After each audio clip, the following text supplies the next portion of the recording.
During the Vietnam War, peace groups had a high profile on college campuses. Now that we're approaching a decade of war in Afghanistan and Iraq, is there a resurgence of interest in peace activism among today's students? Well, to find out, let's welcome Reverend Sam Smith, Chicago chapter president of Fellowship of Reconciliation. And we also welcome Amir Saeed from Fellowship of Reconciliation's DePaul University chapter. Welcome. Thank you. Thank you for coming. Tell us a little bit about the Fellowship for Reconciliation. Well, Fellowship of Reconciliation has been around for a long, long time, since about 1914. It started by two Protestant ministers wanting to stop World War I. Obviously, they were not successful, but they put together an organization which has lasted all these years, trying to prevent wars everywhere. So how does the DePaul chapter flow into that? We sit and we table, getting the word out of a group of Fellowship of Reconciliation, a project called I Will Not Kill, which is Reverend Smith's shirt. The I Will Not Kill campaign pretty much is anti-draft. We try keeping young kids out of the draft, out of being taken away and sent over to fight in a war.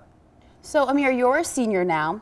What is your interest in peacekeeping? My interest in peacekeeping is kind of interlinked with my faith. I'm a Muslim, and I believe actually, Fellowship of Reconciliation, some famous members were Martin Luther King and Mohandas Gandhi, whose famous teachings of nonviolence was actually taken from the Holy Quran and the Prophet Muhammad. Today, are students interested in peacekeeping? I believe students are interested. I believe it's become, the passion is definitely there. We've done tabling for 2 weeks now about me and my group members were there all day. I was there for 5 hours each day. The first week we did it, we had a lot of young people come by, a lot of young people energized about what I Will Not Kill meant, and they asked us a lot of questions. The second week, it kind of fell off.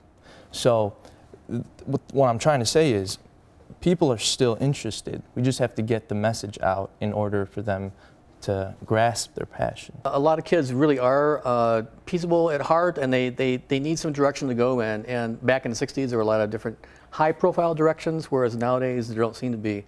When kids see the I Will Not Kill campaign, they get really excited because they go, wow, that's me. So they want to get involved. Do you have any stories of adversity so far? Anybody that doesn't quite share your opinion of peacemaking? The first week we did it, I had an older gentleman come up to me, and I told him about I Will Not Kill. And pretty much what he said was, I support the draft.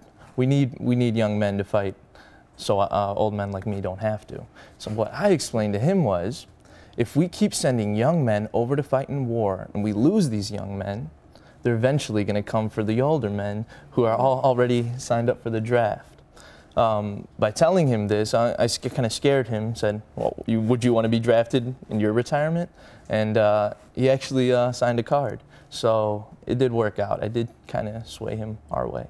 Wow. So Sam, what do you think, what should you say to people that say, peacekeeping, I don't know much about that. Why should we do that? Let me just point out, first of all, that there is not a draft right now, but there could be a draft, and that's part of why we're doing the I Will Not Kill campaign, because in order to get out of the draft, you need to be a conscience objector, and you need to declare that you're a conscience objector, and by signing the I Will Not Kill statement, this is the beginning of your path to being a conscience objector. Where does your passion for peacekeeping come from? When did this all start for you? My passion began during the Vietnam era. I'm of the older generation, much older than Amir.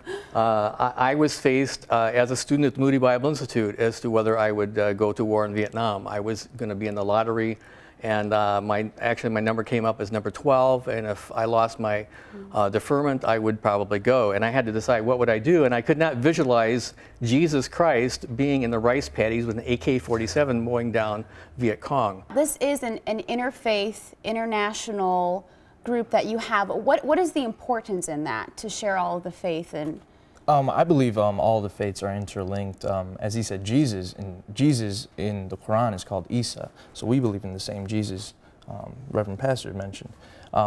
Same message of peace, same message of not killing innocent people, same message of, love and everything Jesus stands for, or Isa. Any way we can band together with people of other faiths, I think, is extremely important. Too often we think of diversity as being bad. Diversity is great. And where we have those points of intersection, we are the same, we can band together and really be truly brothers and sisters. And that's what we're trying to do within the fellowship of reconciliation, an interfaith peace group. Well, thank you, Reverend Smith and Amir. Thank you for coming in and sharing your stories with us. Now, I'm Leanne Nolan for Different Drummers. Keep the faith.